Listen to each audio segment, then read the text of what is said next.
Feliz año. Igual para ti, Pepe. Antes de que entráramos contigo, estábamos hablando de un tal Roger Aguilar Arroyo. Le decía, para tapetes los de Motul, porque es el señor que propuso nombrar al presidente de la República héroe nacional. ¿Qué te parece el grado de arrastre que puede tener Andrés Manuel López Obrador con algunos?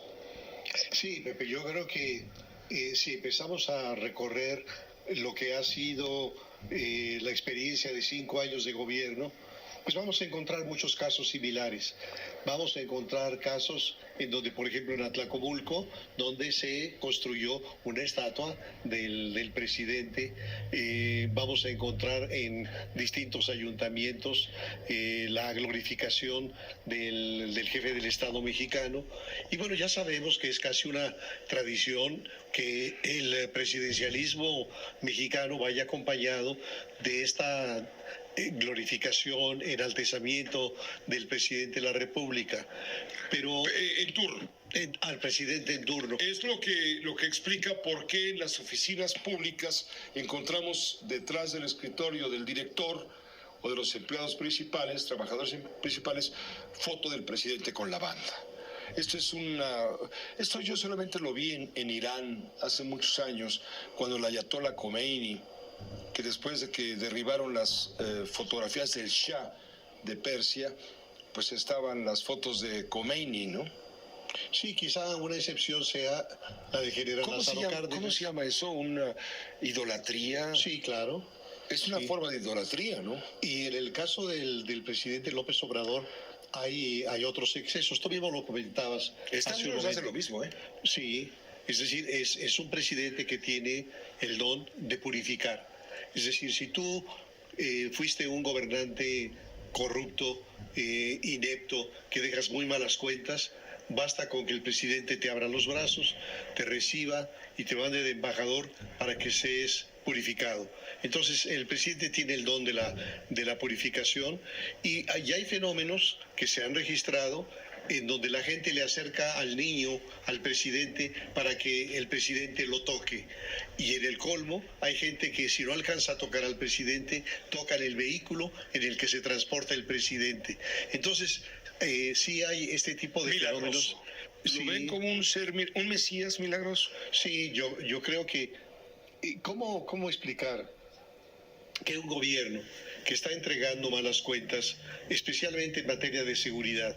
Creo que el desbordamiento criminal es algo que no se había visto en el país y que desde luego, en mi opinión, tiene que ver con la renuncia del presidente de la República a cumplir su responsabilidad como jefe del Estado mexicano. Es decir, si algo explica el nacimiento de un Estado, es precisamente el imperativo de que ese Estado garantice la tranquilidad, la paz, la protección a los intereses y a la vida y al patrimonio de los habitantes de ese país. Y sin embargo, el presidente no está dispuesto a utilizar la fuerza legítima del Estado para contener, para replegar y para llevar ante los jueces a los criminales.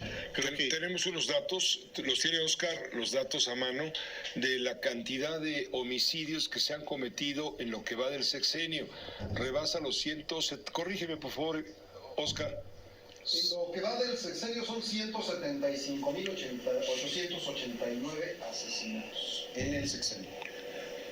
Correcto, pero ¿cuál ha sido el año más sangriento de todos los años? El 2023 cerró con 30.191. El 2022, 33.287. El 2000, ¿le quieres abrir bien los micrófonos, por favor? El 2023 no fue el año más sangriento de todos. No, el más violento fue el 2020. 36.733 homicidios. Correcto. 2020. Es el saldo. El presidente tomó posesión el 1 de diciembre de 2018. A estas alturas, decíamos al inicio del programa, le quedan ya solamente 217 días como presidente de la República. Un sexenio sin duda sangriento de 170 y tantos mil. ¿Repites, por favor? Sexenio 175.889 ejecuciones. ¿Cómo la ves? Bueno, a mí me parece que la sorpresa es cómo es posible que un gobernante que entrega estas cuentas en materia de seguridad tenga un alto nivel de calificación, un alto nivel de aprobación y que incluso se den casos de glorificación como esto de nombrarlo héroe nacional.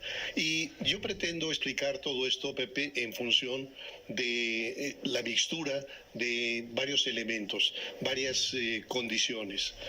Una primera, yo diría, que nos llevaría a un acercamiento desde una perspectiva de psicología social, es decir, del enamoramiento de las masas con la figura del presidente de la República. ¿Por qué? Porque quizá desde hace 90 años, desde el periodo del general Cárdenas, la sociedad, el grueso de la sociedad, el pueblo, no había conocido a un presidente que tuviera esta cercanía con la gente, este amor al pueblo. Y si tú revisas el discurso presidencial, verás que una y otra vez está condimentado siempre con el amor al pueblo. El pueblo me ama, pero yo lo amo más al pueblo. Y entonces el presidente dice y repite frases como estas. El pueblo es bueno y sabio. Es tonto el que dice que el pueblo es tonto. Como decía el nigromante, yo me arrodillo donde se arrodilla al pueblo.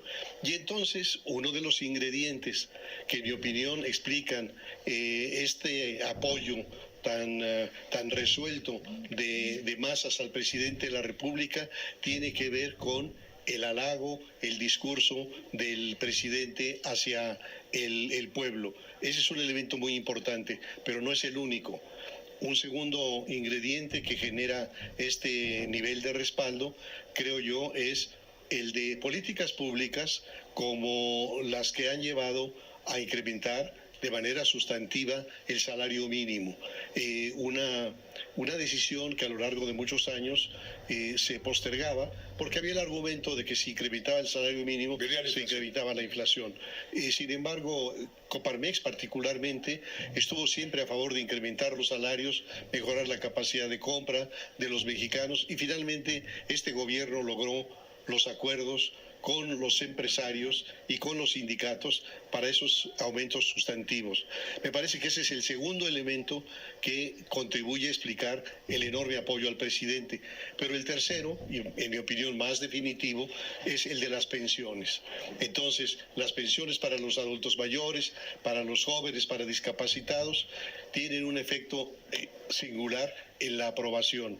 Y hay inclusive estudios que demuestran cómo hay una absoluta correlación entre recibir el apoyo económico y el comportamiento electoral y el apoyo al presidente. De tal manera que esos 23 millones de mexicanos beneficiarios de las pensiones sociales se convierten en una clientela con un absoluto respaldo al presidente de la República. Y esto va a tener enormes efectos en el proceso electoral. Entonces el presidente se hace milagros. Se hace milagros. Con su propia popularidad, ¿no? Sí, así es. Entonces, bueno, lo que tenemos es un jefe del Ejecutivo cuyo éxito tiene que ver fundamentalmente con dos cosas, con la saliva, es decir, con este discurso continuo, repetitivo de amor al pueblo y con las pensiones sociales. Esos dos